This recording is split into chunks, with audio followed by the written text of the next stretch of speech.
So, John Costa at the Documentary Media Centre, and for day 9 of our 10-day Parallel Lives programme, we're focusing on South America. And I've got a conversation with a few people today, someone who's just left a charity in Peru, someone who's done some work in Mexico and Brazil around the circular economy. And I'm absolutely delighted to be joined by Jason Howe today. How are you? Well, thank you. Thanks very much for inviting me on. Absolutely delighted to have you here. Now, I first came across your work, I think, on social media, on Instagram, which then drove me to this documentary, Mhm. a Good Day to Die, which we can touch on at the end. And then that kind of pushed me on to the work that you'd done in Colombia specifically.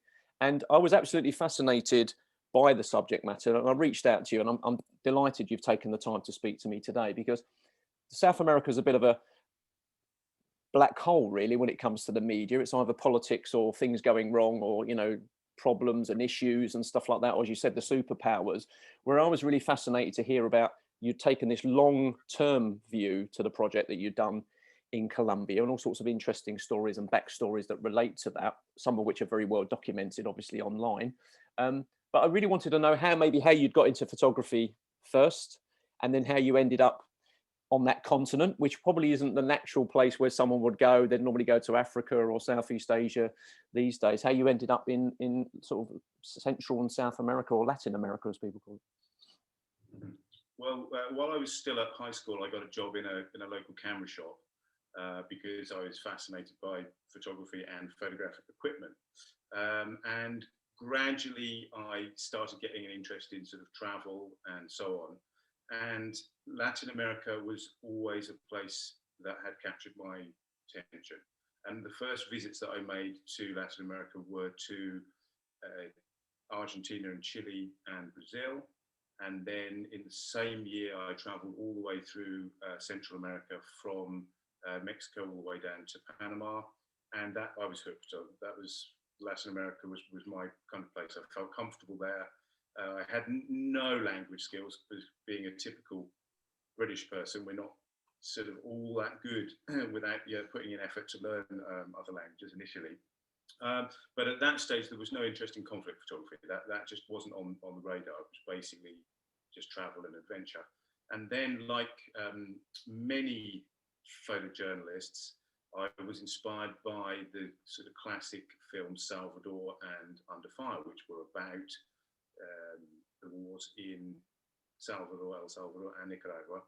And gradually, I kind of thought that's a type of photography that would be really challenging. I spent a long time as a travel photographer, producing images for educational books and travel publications. I worked in 18 countries in Latin America, making those kind of images. But after a while, that we were at this kind of time when we were just shifting a little bit from film to digital. So there were more and more images being produced, and everybody that was going traveling was producing a lot of images. And so trying to live from travel photography and stock sales was virtually impossible. It was sort of buy one picture of Machu Picchu, get 5 free kind of thing. it. So my fascination with conflict photography started to grow a little bit, and I was looking at where I might be able to go and make a start. And at the time, the war in Kosovo had just begun, and I examined the possibilities of going there and following KNLA fighters and documenting that conflict. But I thought about my skill set, or rather my lack of skill set, and decided that would be pretty much sort of a suicide mission. I had literally no idea what I was going to be doing. It was too intense of a conflict, and so I gradually became more aware of the conflict in Colombia.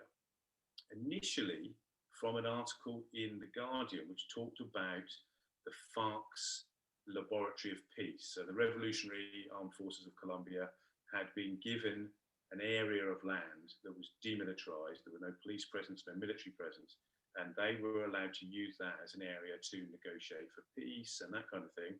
But there were rules. They were not supposed to do training in there. They were not supposed to keep hostages in there from their rather extensive kidnapping operation.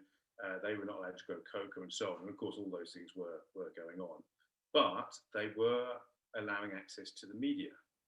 So it seemed to me as though this could be a really interesting way to get into a conflict, a part of the world that I was already fascinated by and felt comfortable. And I had some experience from traveling in all those other countries. And the access was kind of open to journalists. So I went down there, and initially getting access was pretty tricky. The negotiations were at a very delicate stage, and the FARC were now not letting any journalists into their camps.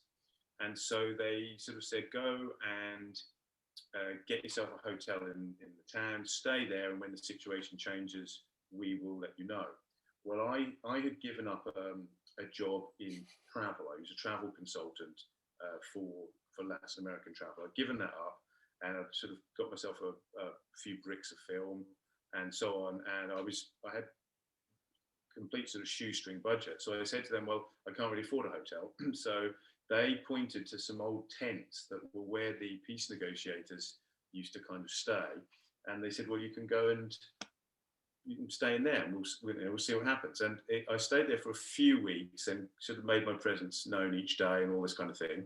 And then eventually one day, when all of the other photographers who were there had given up and left, because most people haven't got weeks on end to wait for who knows what, suddenly one day they invited me into the FARC camp, and my project started to grow really from there.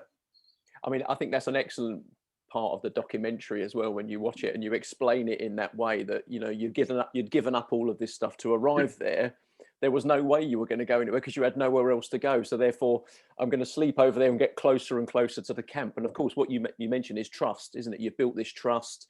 They've got you used to you being around, and to the point where you were no longer a foreign photographer. You were just someone there that was with a camera that was following. And you said they've started to relax, haven't they? Yeah, well, I think, you know, you're trying to document the lives of people they're willing to actually sacrifice their lives for what they believe in. So if you've got someone coming along who doesn't appear to have given up anything, it's just kind of like, oh, I'm here, you know, can't I? If not, don't worry, I've got lots of other things to do. How would you react to that? Whereas if the person comes along and they're investing everything they've got, and you find it whether you're with British soldiers on the ground in Afghanistan or photographing insurgents in Iraq, the closer you are to the experience that they're living, the more the barriers drop down. You get a much more unfiltered sort of vision of the reality on the ground. Yeah. Let me just share the first photograph, because it kind of relates to a story that you share in the documentary, as well as about this this young couple. Hopefully it comes up on the screen here. Can you see that? Yeah. This young couple here, as you said, they kind of shot you a sort of sideways glance, and then after they kissed, quite subtle, you were walking around the camp with them and stuff. And I guess this is a sign of them being quite comfortable with you, more relaxed. That, you know, really what you're seeing here, it's not about the fighting, it's the fact that it's the camaraderie and the people, and the fact that they're in the middle of nowhere and what they believe in. Yeah, well, I mean, in most conflicts, the fighting is a very small part of the story, and it's generally the things that have led up to a conflict actually happening, which obviously you might have been documenting, but largely, if we're reacting to stories we've missed, there is the actual combat or fighting, and then there's all the aftermath of that, and all the after effects, and how, you know, and all of that kind of thing. And I feel really grateful that I did everything the opposite way around to what would make sense for most people. So most people would, to get their photographic career going, would perhaps work for a local newspaper, gradually work their way up to working for nationals, maybe get sent on an international assignment, and then eventually you perhaps get sent to cover conflicts, and then one day, you know, you produce a book later on. That wasn't the route I particularly wanted to take. I decided I wanted to go and document that conflict, and the goal was to produce a book that would show as many different perspectives on the conflict as possible. So that meant I had no time constraints. I only really kind of had financial constraints. And you can get a long way, or back then you can get a long way in Colombia on not much money. I was paying a couple of dollars a night for some mosquito-ridden room somewhere, washing under a cold tap outside, all that kind of thing, hitchhiking in the back of trucks, and it was an amazing adventure. I absolutely loved it, and that way of approaching things broke down lots of barriers. You were eating in exactly the same places as the locals. You were traveling in the same way that they did, and it meant that you got to spend more time with the people you're photographing, which naturally broke those barriers down. And I remember when the peace negotiations were going on, I was living in the FARC camp. So every day, all of these journalists would arrive who were staying at their hotels in the village or something like that. And I thought, well, that's kind of being photographed by everybody, Reuters, AP, Getty, everybody here, all the newspapers. It's not really something I need to spend too much time on. So I was called the Bronzadora because I'd be sort of sunbathing in the background. And then when peace negotiations ended and all of the journalists got back in their taxis and 4x4s and went back to the village, that was my moment to come along and then photograph those sort of more behind the scenes kind of things. And I think, when you're not working, when you're not feeding the media beast, where there's this huge time pressure, and you're often competing, you're trying to outshoot other photographers, then you can just work in a different way. I was working in black and white on film, which some people may remember. On the first trip, I shot for 6 months without processing or developing anything. Came back to England, processed those rolls, looked at what I'd got, and then started planning the next trip and how I would, build on that. How many trips in total did you do to complete the book, just out of interest? Well, I did 3 trips, so 1.5 years in total on the ground. They got shorter each time, and I made more images each time. Okay. So I've always been a bit thrifty, which you tends to come from having to pay for your own film. So that I only shot, for the whole book, I only shot 150 rolls of film over a period of 5 years. Yeah. So I would quite often go weeks at a time without making an image. I'd look through the viewfinder, no, not quite right, no, that doesn't quite work. And then on other occasions, on one roll of film, I would shoot 3 stories, and there may be 3 images that made it into the book in the end from that single roll of film. And I do miss that. With digital, it does give us a lot more freedom. And now I'm only coming back to photography again after about sort of 10 years away. I'm finding it quite hard to get back to that, not being thrifty, but not taking too many images. Yeah. And observing and seeing. Yeah. Yeah, and like most photographers, I'm not desperately keen on editing. And it's great when you shoot a roll of film, you've got 36 images and you're just picking 2 or 3 of the best ones from it. If you come back from a day's shoot and you've got 500 images that are all with just little subtle differences, it's not the same at all. Yeah, I mean, I often talk to students about that at the university where I teach part-time, and here at the Doc Media Centre, that kind of the benefits of slowing down. Mm-hmm. So, you've got, you mentioned there it's quite thrifty. I thought that was interesting, but also almost your experience of traveling around doing travel photography as well. And I think you mentioned in the documentary about, traveling on a bus was the best way of finding out what town and who was under what kind of influence, and then people kind of got used to you get used to people, you kind of pick up on some of that stuff. And it's that slowness of getting behind the story or behind the headlines, people turning up, everybody performing for the media circus, and then when they go, you come out and go, well, I'm now actually going to get the real story.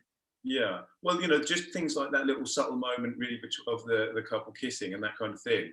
I mean, one thing is that, I had no journalistic training. And so I didn't go there knowing, this was my first ever photojournalistic project. I'd never done anything like that before. I'd only ever done the travel photography. I'd never tried to tell a story before.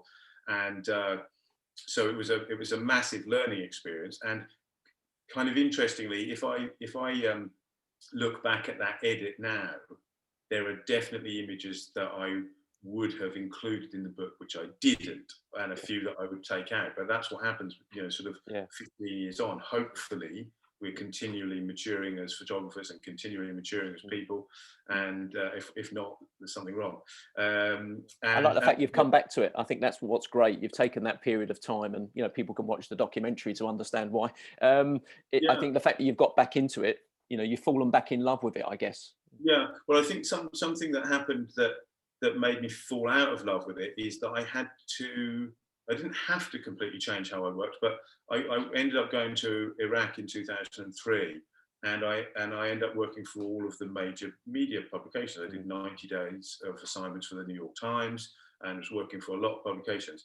And of course, that then went from me shooting my choice of black and white film on Leica rangefinder cameras, which was just all part of the experience for me, to shooting digital and feeding it by satellite, to the client, and making money, which I never happened during the Colombia project. But suddenly, I did 209 assignments in a year, which to get that's 0 to 110 kind of thing, and I really lost my way as a photographer. And the Iraq work, when I look at it, I feel is sort of almost the weakest stuff I ever did, because I wasn't invested in the story. I didn't know anything about Iraq and its history. There were the language barriers, there were all sorts of things. And I was competing against most of the world's best war photographers were there. And sort of gradually I lost direction. And then when I moved on to Afghanistan, things changed again, because I did feel a passion for Afghanistan. And one of the stories I did there was with my brother, who's a British soldier. So, it's not just another soldier running across a piece of open ground in front of you. It is your own flesh and blood. And that definitely adds a bit of spice to the situation. And I think in some ways, the closer we are to the story and the subject, it just brings another level to the photographs, and that takes time. You can't be rushing all over the planet, spending a week here and 2 weeks there, and get that depth of pictures. Yeah, it's interesting when I was again watching the documentary last night, just to bring myself fully up to speed, because I'd watched it before Christmas. That kind of brothers in war that you'd pitched for with you and your brother in Afghanistan, and you kind of documented that tour. I mean, my son's in the army now; he's been in 2 years, and I'm starting as someone who was in the army myself a long time ago. I look at where the British Army is going to go next, and more it's like the Sahel, West Africa. So I find myself, as running the conflict reportage archive, I'm more and more drawn to finding out how the French forces are getting on, and will the Germans commit more troops and stuff. It's really interesting when you've got a connection with it. Yeah. You can't escape it. But I mean, just touching on Iraq for a moment, there's a really interesting part in the documentary where obviously there's the car bomb and then the truck bomb with the hotel, and you describe a car turning up with photographers that kind of jump out and do this thing, and it just reminded me, actually, that's exactly what happened in the FARC camp, isn't it? Where you'd be off sunbathing with all the paparazzi turned up, if you like, and you were observing it again. Yeah, the thing is, we can't at all get too precious about things sort of being our story or anything like that. And people have been documenting the war in Colombia for many decades before I arrived on the scene, and I came, and I was really there on a personal journey. I did not become a photojournalist or a conflict photographer with any of the great motives that we hear people often saying that they started with. I started it as a way to test myself, to have adventures, to learn about things with firsthand. And then I learned very quickly that the very little I knew was of very little value, and it had come sort of from one source and one angle. And those illusions were shattered very, very quickly. And the reality of the situation, the reality of the danger that I was putting myself in, became apparent very quickly. But then I started to find some better motives for being involved in it. And right until now, if you get an email from someone saying that they looked at that work and that they learned something from it or educated them somewhere. I used to get emails from Colombians who said, I left Colombia 20 years ago, and the only thing I see is kind of through maybe Colombian media or something like that. I've never been out into the countryside. I've never seen how any of these people live or something. And your work just showed me another side of it. That's great. Yeah. And I think most of us know that if we think we're doing this to try and change the world, we are going to be sorely disappointed. Yeah. You know, every now and then an image does have a significant impact, but if we think of how many pictures have been made in the last 150 years of photographing wars, it's a handful that can be picked out. Yeah. And most of them are we're just adding to the record of history, and sometimes that has to be enough, you know, educating ourselves and creating a visual record. That's exactly why I do the Dot Media Centre as well. So that kind of totally resonates with me, what you're saying there. You know, to be able to get those one or two images out at the right time when people are having that kind of conversation, I think is the thing that's key. You know. So let's go to a photograph now, because we've got a small selection of photographs to look at. And it was interesting in the documentary that Seamus Conlon, the founder of World Picture News, described this as you'd done your career in reverse. Almost like this was your best work, almost like the best photograph right at the very beginning, which is interesting, isn't it? Because some people, you said, train their entire lives to get to this point, and you'd kind of done it your own way and on your own terms and for your own reasons, and maybe that's why it worked. But I mean, this photograph is obviously incredibly powerful. I'm going to share it now.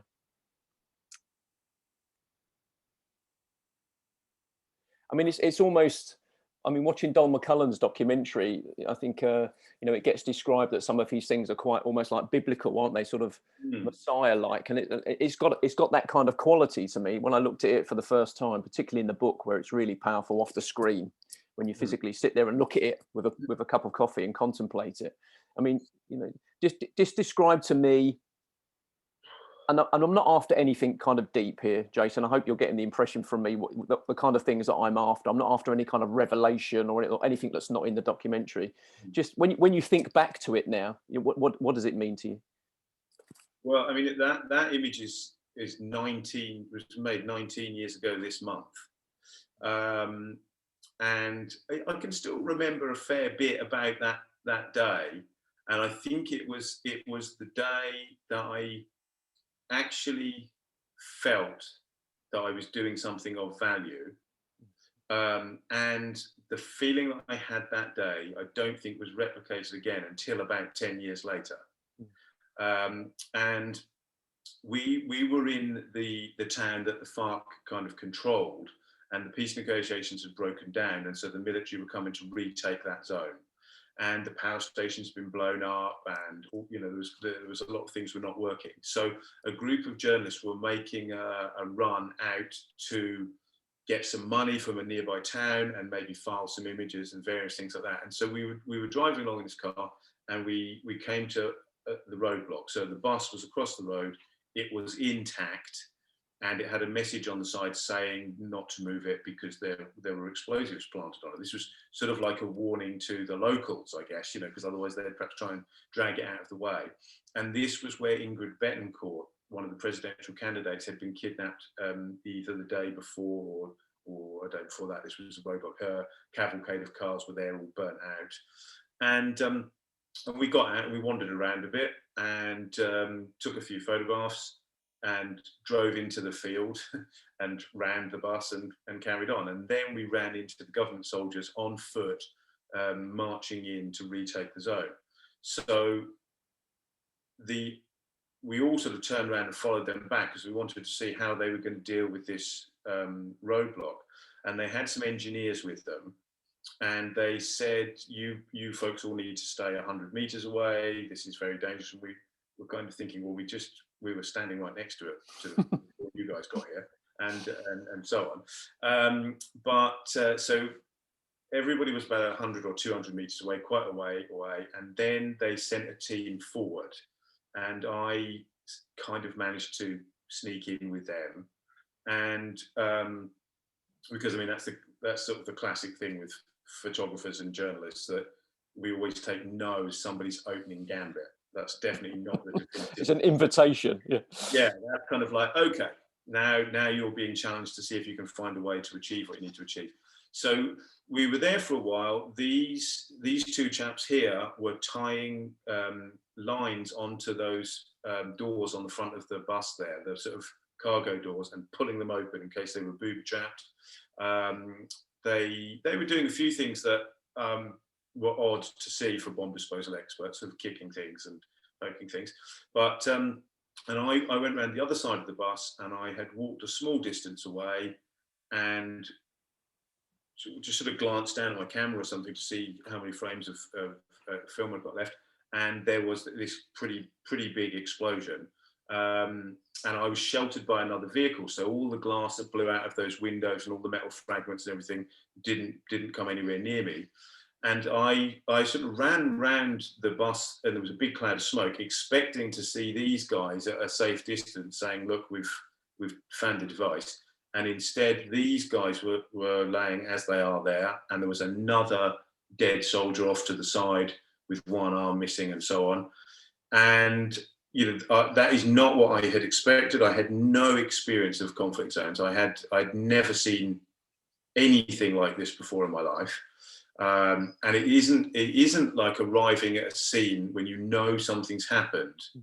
So I didn't really answer your question about Iraq very well, but we can come back to that. But if you know that a building has been bombed and there's casualties, you're mentally preparing on your way there that you're going to be seeing traumatic situations, and you psych yourself up to deal with it, because traumatic situations affect everyone, and they should be affecting us because we're trying to make images that will affect other people. So if we get to the stage that we're stone cold, emotionless people, we need to stop what we're doing, go and rebuild our minds. So, but this was my first experience. So I remember my hands shaking, and I had to manually focus and set the exposure and compose an image and make an image, and keep kind of taking deep breaths and saying, well, this is what you want to do. You want to document conflict. This is the reality of it. The reality isn't necessarily what you were seeing in the FARC camp, which is to some extent a kind of a PR exercise. They're allowing you in so you can document the sort of romantic revolutionaries. It's the same guys. They just blew these people to pieces. And if I had been a few meters closer, I would have been blown to pieces. And it was a big wake-up call. And by the time I extracted a little bit from that situation, those other journalists had left. And then I sort of said to the soldiers, like, can I stay with you guys? Can I go on the helicopter with them, taking the casualty or something? No. And I had to start walking back to that town, and the kind of thinking that you're able to do after what is effectively in some ways, I'd say a life-changing moment, in terms of it could have been that I was not capable of making a photograph, or and that I was not capable of managing my emotions and fear in that moment, and maybe the whole rest of my life would have been completely different. Maybe you say that in the documentary, don't you? About it's almost like, well, actually, if I can perform here, then I can do this as a job. If I can't perform here, then I need to find something else to do. Yeah, and I mean, the images, like, we don't very often see so many images like that, because most countries so heavily censor the news that is coming out from war zones, because they are trying to control public opinion to make sure that the public sort of either stay behind their foreign policy, or at least don't completely sort of upset it. Whereas Colombia, I mean, they published that in their major newspaper, and these soldiers, they were thanking me for taking the pictures and being there, because they said this sort of thing happens pretty frequently, and there's never anyone here, so it goes unreported. So there are thousands of soldiers being killed, thousands of soldiers losing arms, legs, being disabled for life. And even the public in Colombia don't get to see it, let alone an international audience. Because the images that we normally see tend to be along the lines of this one as well, which is the front cover in your book. This one here. I mean, it's a fantastic photograph as well. And I think again, being of that genre and that era, and some of the things you say in the documentary, is kind of like a very Vietnam, very kind of visceral movement, slightly blurry. There's the smoke. You're quite clearly there, as opposed to it being staged. Like I said, this is the image that tends to be put out there, isn't it, and carefully crafted and used. Yeah, I mean, as I say, it was my first go at doing any of this, and so I'm sure I was kind of making images much like images that I had seen and had inspired me. You know, I've never kind of claimed to be a particularly original thinker or original photographer. You know, I went to Colombia with sort of images in mind that I'd seen from elsewhere, and it probably made a lot more sense to put something like this on the cover as opposed to the guys laying in the road. And it's actually kind of it is a bit more sort of representative in some ways of what goes on there. I mean, I have friends in Colombia who'd been documenting war for a decade or so when I met them, and they said the chances of actually witnessing a firefight or the aftermath of an explosion or something like that is tiny, because it's happening way up in the mountains or in the jungle or that kind of thing. And certainly by the time you hear about it and get there, everything's kind of cleared up. But yeah, it would be amazing if I had continued shooting in the way that I shot in Colombia and carried on through my career like that. I would love to think what images I might have been able to make. But it's not too late. It's not too late, and still absolutely. Well, now you're picking up a camera again. I think that's there's a few of us that are quite happy about that. So that's good. Let's move on to, I guess, something that I think Seamus Conlon mentions it, sort of, you know, those that get in it for the bang bang and stuff. But you've got this image here, really the biggest damage that gets done, and probably the least underreported now in the Yemen and Syria, now that everybody's bored of it and stuff, is the impact on people, you know, collateral damage, the people that are impacted in their day-to-day life. Obviously, these people have all come off the bus, I'm assuming. Yeah, they're actually just using that road in their own private vehicles to get from one to the next. And this kind of guerrilla warfare is so effective. The FARC they can literally send a couple of people on a motorbike. They block a road. They threaten to burn people's cars or shoot people. They hold everyone there. This was more than 2 FARC soldiers, or several of them, but they hold people there. They wait for the military to come out from the nearest base, which they're going to have to do on foot. They're going to have to cross a river to come and engage in combat with the FARC in order to open the road up again.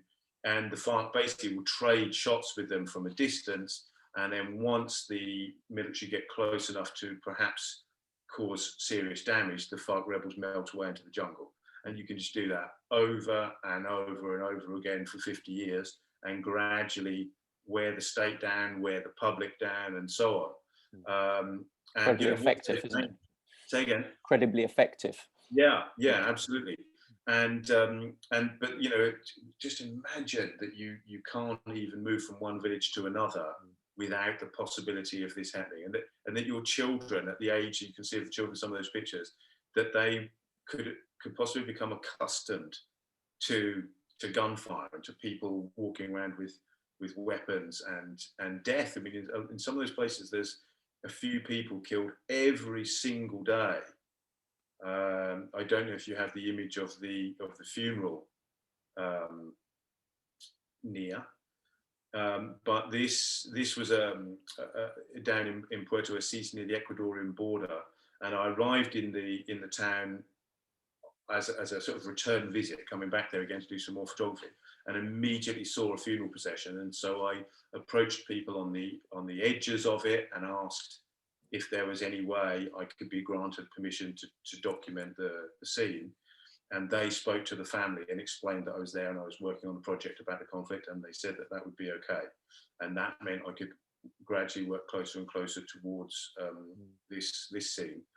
And it turns out that the lady in the coffin who's been killed, she was a school teacher, and one of her daughters was seeing somebody in one or other side of the conflict. And so assassins from the other side of the conflict came and shot her dead in front of her classroom full of pupils.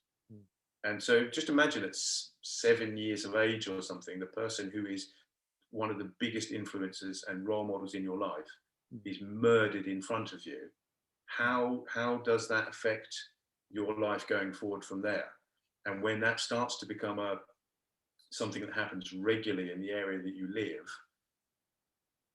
I think when one or other of those groups comes and tries to recruit you and explains to you, oh yeah, well this is all happening because of what the government are doing, or because of the left-wing rebels, or because we need to control this or we need to that, and they invite you to take a side in the conflict, or don't even invite you, threaten you, and say you have a choice to join us or we'll kill you. We can sort of see how these situations they just go on and on and on. Yeah, well, I guess it leads really nicely into this photograph here, isn't it? Where it's almost that it never ends. Where does it end? Where, you know, playing like this at this age, Yeah.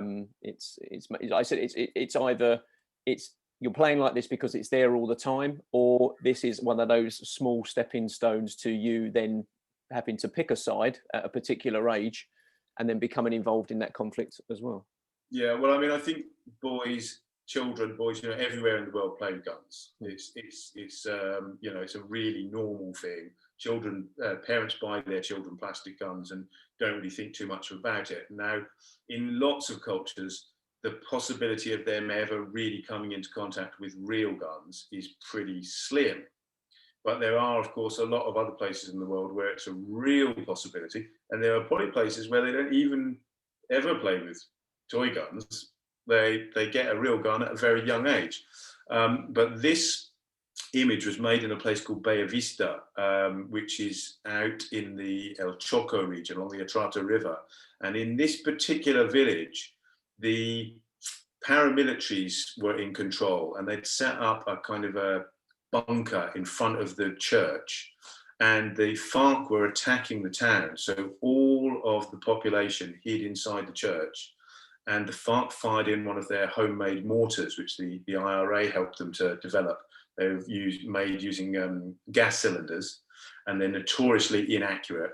And this mortar landed on the roof of the church, which was all made of tiles and metal and all that kind of thing, turned it to shrapnel, killed hundreds of people. And the rest of the population all fled in boats down the river. It was several years after that, and you know, these children, they'll have no memory of that. They'll have no memory of that combat. And for them playing with guns, you know, they're kind of emulating the FARC rebels that they see, or the paramilitary soldiers, or the government troops. And one thing they'll always have noticed is that people with guns get respect from other people and are treated in a certain way, and that becomes how you interact with the world, by showing that you're sort of stronger and tougher than them, which is obviously desperately sad. Yes, I guess that's also what a lot of people don't understand about inner city living and young people as well. You know, when they're emulating what they see and who gets respect and stuff like that. You know, when there's a lack of structure or government intervention or things to do, suddenly someone who lives a certain lifestyle, it becomes a role model for you, don't they? So yeah. Okay. So we've got 2 images to go. And this one, I think this is a very powerful image. It reminds me of the one that I've put in the blog post, actually, which is of the young girl sitting on the bus that you took, which is a fantastic image. Okay. And this is one of those ones as well, isn't it? Almost just what it says so much. It's almost, what do you pick out, isn't it? There's something in it for everybody. Yeah. I mean, the backstory to the image, which I'll try and describe as briefly as possible, is that as I was traveling for the first time down to Putumayo in the south of the country, I met a young woman on a bus who I started a conversation with and explained to her about the project that I was working on, and that I was heading into that region to try and meet up with the paramilitaries, the enemies of the FARC. So because I'd had all of my illusions about what kind of romantic revolutionaries the FARC were not, and I realised that I couldn't just tell the story from their perspective. I needed to be with the government soldiers. I needed to be with the displaced people, with the coca workers, with the paramilitaries, and so on. So she told me that her father owned a little roadside bar and sort of pool hall kind of thing, and that the paramilitary fighters came in there, and that so did the government soldiers, and that she could probably point me in the right direction. So she actually invited me to come and stay with the family. Now, this image here was taken probably a year or so after that initial meeting, when I'd gone back again. And just one day, I just happened to walk into her room, and she was cleaning the gun on the bed. And I had only discovered a little while earlier that she was actually part of a paramilitary group, and that she had been in combat in some of the nearby villages, and that she had then graduated to doing kind of assassinations. She would be given targets by the paramilitaries, and they would say, this person is FARC, or this person is a traitor, or whatever it was, and she would go and kill them. Now, the hand reaching for the gun is her brother, and he at this time was working in the coca fields. He was picking the coca plant, which is the base that goes on to produce cocaine. The little girl on the left is her daughter, and the other little girl was a cousin. Now, sometime later, she actually, in 2004, she was actually murdered by her own group. She was stoned to death, and her body left in the street as a warning. And, she was accused of being an informer. And also, we exchanged emails and messages, and she was actually trying to get out of the paramilitaries, and they don't let people leave. I mean, down there, around 3,000 people had been disappeared by that stage, and only a few hundred bodies found. She was involved heavily in these assassinations, and would quite literally know where people were buried. And I think that is potentially why she was killed.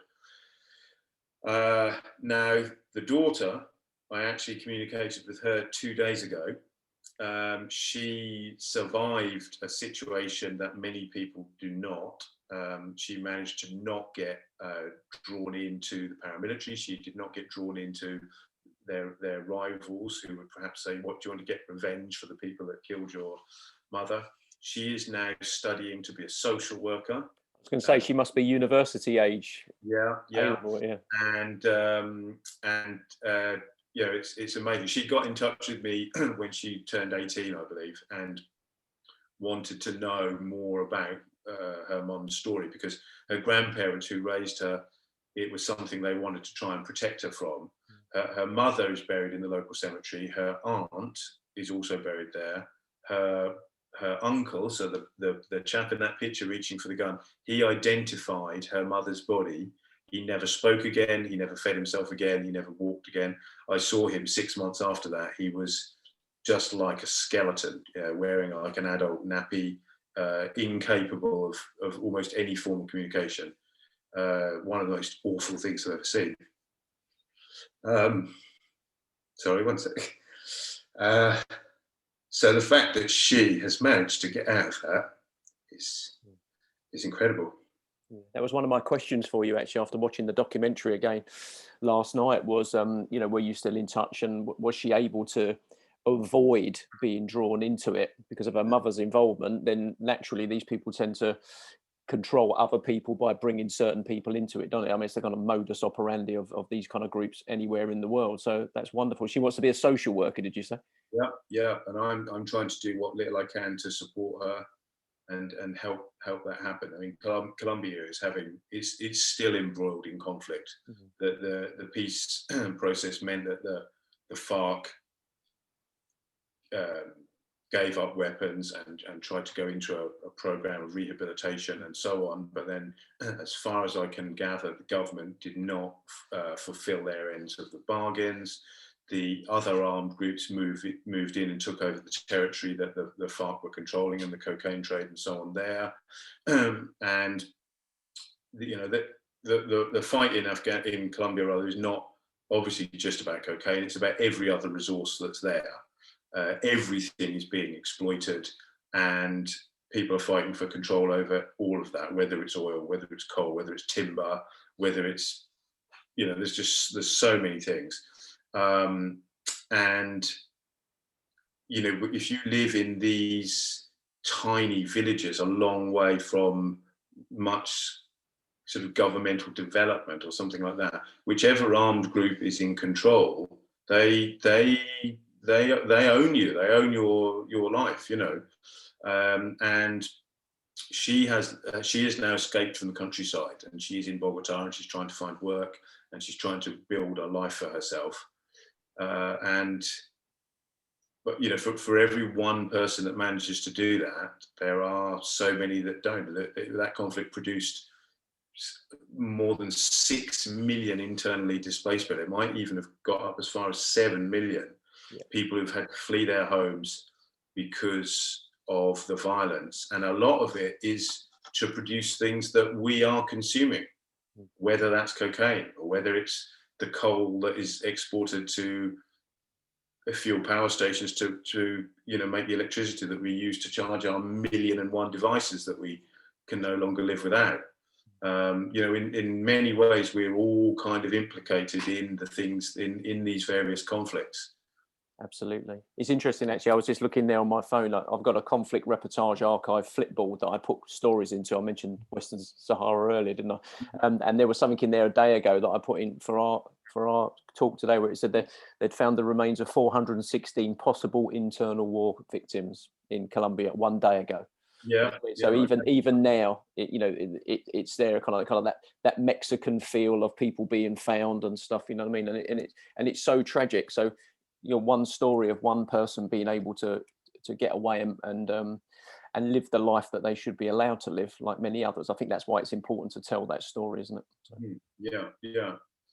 Okay, final thing. There is one more photo, so I will share it because you were very good enough to pick out 8 for me, which was wonderful, and probably leads us nicely away from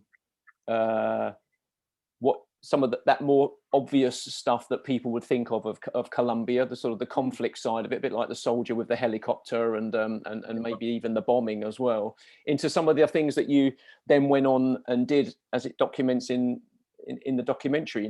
Sort of Iraq, Lebanon, and then Afghanistan, and then obviously you stopping and walking away from it completely. And you said now, after 10 years, you're picking up a camera. So what's on the horizon for you now? Well, so during the last 10 years, although I haven't really been photographing, I have been running training courses for young photographers who want to work in conflict zones. So I went, like many people, to those conflict zones without any training, and often by absolute sheer luck survived pretty treacherous situations. But for every person that survives those situations, there are people that get killed. There's people that get killed day one. There's people that go and they're kidnapped and all sorts of things. And it took a few fairly high-profile photographers being killed in Libya for somebody else to come up with the idea that photographers should perhaps have some medical training. And I've always sort of thought that, if you're off to climb Everest, you need ropes and ice axe and crampons and warm clothes and all this kind of thing. If you're going to a place where people are likely to be firing automatic weapons in your direction, to me, it seems so obvious that you need to have protective equipment and you need to have training in being able to save your life and potentially of those around you. So over the last however many years, we've been running one course a year. We've had students from all over the world, and we recreate a war zone for an entire week. We have up to 30 actors, and we put people through all sorts of scenarios to illustrate to them some of the things that they might face in conflict zones. And that, for the last kind of decade or so, has been my only real connection to conflict and conflict photography. And I feel in lots of ways that I did my time, and I chose to go there, and I didn't know full well the damage that it would do to me, but you have plenty of warnings. All of the other photographers who've gone through these things, it's very well documented that there's a really good chance you are going to suffer as a result. But like most activities, especially dangerous activities, we know that high altitude mountaineering, anything like that, expeditions, they've all got an element of danger involved. And I now know, having gradually worked through dealing with a certain amount of post-traumatic stress and severe depression, to the point that I was completely disillusioned about the value of conflict photography at all. I've now worked through that and kind of realized that most of my issues do not come from the experiences I had in war zones. They come from what I was running away from. You know, the reason I went to war zones was to run away from something, and they are where most of my initial issues come from. So I've started to realize the value again of us documenting those issues. But I don't think it would be at all sensible for me to return and to those situations myself. I would love to be able to help other people to do it safely, or in some ways give a level of education so that people can make a decision as to whether it is the right thing for them to do or not. Quite often we'll have 8 out of 10 students at the end of the workshop say, do you know what, there's no way I'm going anywhere near a war zone. If this, where we're basically playing it, if that is illustrating just how lethal it is, and we make people really question what their motivation is, and if it's to change the world, like we say, that's a really not likely to happen. If it's to get rich, probably not going to happen. If it's just for the adventure, you might want to think about some other things. So photographically, that brought me to a point where I thought, well, what am I going to do? I gave up travel photography because I've grown bored of it, and I wanted to do something that was more challenging and maybe had some more value. And in 2019, I went to Africa for 3 months, and I had a little dream to photograph the Hadza tribe in Tanzania, the hunter-gatherer tribe, and a few things like this. And what I learned on that trip is that I was still in love with photography. I still really liked creating images. I learned that I had totally grown out of, or fallen out of love for travel. It's kind of, it's just arduous. And so I came back to where I live in the mountains in Andalusia in Spain, and I thought, my neighbours, the subsistence goat farmers, they're a disappearing tribe. Why am I travelling to the opposite side of the world to document this when I've got a story right on my doorstep? And it took until the pandemic, which told me you now can't go anywhere else, for me to realise that actually, if you choose an interesting place to live, you can be surrounded by stories. So I've now built enough ideas to keep me going for the next few years easily just here. And if one day we can travel widely in Spain, I can spend the rest of my life working just here. And so I'm back to trying to make the kind of images that inspired me long before war photography, the kind of National Geographic style images about different cultures and that kind of thing. And it's slow. So I spend a few days every month with these families. Everything from the kind of Christmas Eve with them, to the baby's baptism, to the milking of the goat, to making the homemade cheese, all of these different things. And after I finish this 1-year assignment for the British newspaper, I'd like to carry on maybe for another couple of years at least with them, just keep building this story about a way of life that is disappearing. And then it becomes for me about also being a photographer again, and having that lifestyle, which is about being creative and interacting with people again, I'm sitting here smiling like a Cheshire cat and nodding, because it's really interesting, the things you said, like National Geographic. I mean, I say to the students, that's how we learned about the world before the internet. And all of those things that are disappearing around us as well, that we take for granted. I mean, working with some of the new arrival communities here, helping them to document where they've come from and stuff. There's so much. Just because someone has a smartphone and is taking photographs, it doesn't mean that they're doing anything with them, like archiving them or keeping them or putting them into context. So it's what's around you, isn't it? And then how you then go off and do it. I like the idea here of this project potentially becoming a book that could go into school libraries, for example, in Spain, because most of the children in the towns, not in the towns, but certainly in the cities, they are so far removed from where milk and eggs and meat and so on comes from, that the way of life in the countryside is exotic even to them. And so I think it would be great if it could again become an educational tool, because as you say, I mean, what do we hear? That there's sort of more pictures made every day than were made in the previous however many 100 years, because everybody's got a smartphone, but not so many people really print them, not so many people actually do anything with them.